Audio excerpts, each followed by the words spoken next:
क्रांतिदर्शी योग ऋषि वेद मूर्ति तपोनिष्ठ पंडित श्री राम शर्मा आचार्य एवं परम वंदनीय माता भगवती देवी शर्मा द्वारा भाष्यकृत 108 प्रमुख उपनिषदों के अंतर्गत ज्ञानखंड में बृहदारण्यक उपनिषद का स्वाध्याय करेंगे।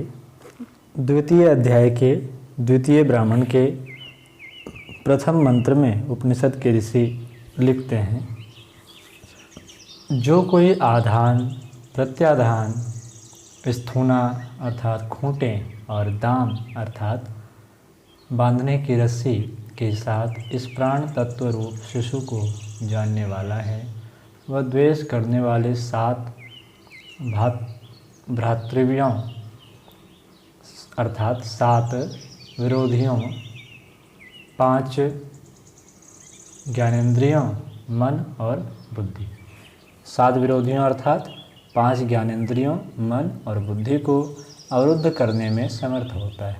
मध्य स्थित या मध्यम प्राण ही शिशु रूप है, उसी का यह शरीर अधिष्ठान है।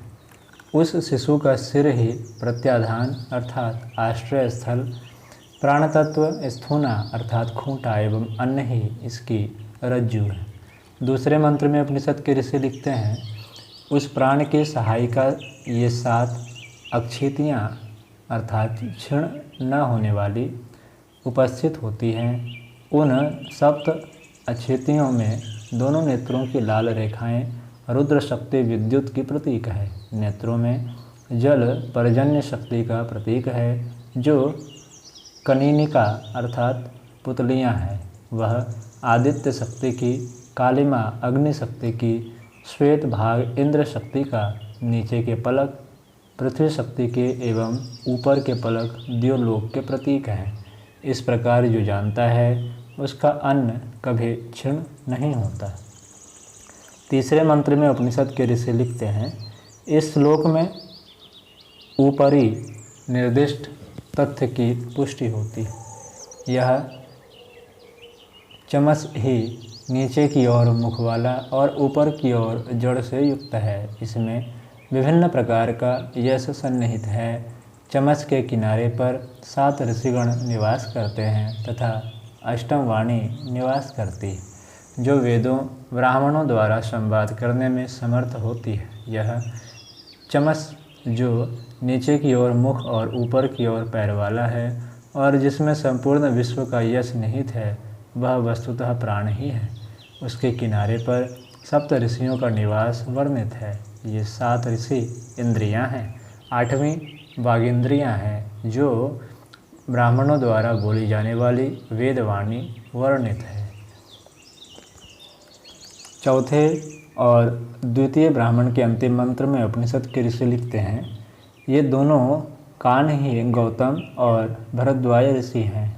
इसी प्रकार दोनों चक्षु ही विश्वामित्र और जमदग्नि हैं। नासिका के दोनों छिद्र ही वशिष्ठ और कश्यप ऋषि हैं। वाणी ही अत्रि ऋषि हैं, क्योंकि वाणी अर्थात रसना ही अन्न ग्रहण करने में सक्षम है और अन्न का भोग ग्रहण करने वालों को अत्रि, अन्न का भोग ग्रहण करने वालों में अत्रि प्रख्यात है। इसलिए वाक ही अत्रि है। जो इस तथ्य को इस प्रकार जानता है, वह समस्त अन्नों का भोग करने वाला, सबका अत्ता और उनका स्वामी होता है।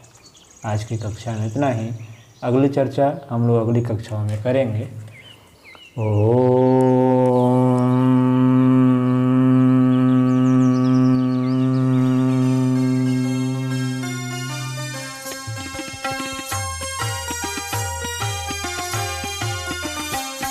चलो गुरुदेव के सपने सजाने की शपथ ले लें।